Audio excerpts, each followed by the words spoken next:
You get the ones with the feet, though. Oh, look at this. Rick Fox elbowing Duck Christie. Christie gets up, and look what happens. Oh, Fox pushes Christie, and Christie punches him in the face. And this is the preseason. Need I remind you? Obviously, the heated feelings carrying over from the postseason a year ago. We need to see another look. Do-over right now. Rick Fox getting in the face, elbowing Christie.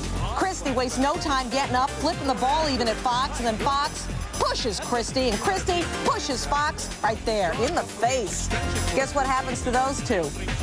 They'd be gone, but everyone would get into the mad mix. Christie, Fox would resume their fight in the tunnel like we knew that was going to happen, and then everyone gets involved. I mean, the entire Kings bench comes out to join this mess, and look who's there. Do you notice as soon as Shaquille gets involved, everyone sort of backs away? It's the PJs. Yeah, watch his toe. Nobody step on his toe. At least you know he's not going to kick anybody. Look at Vlade putting up his fist with Shaq.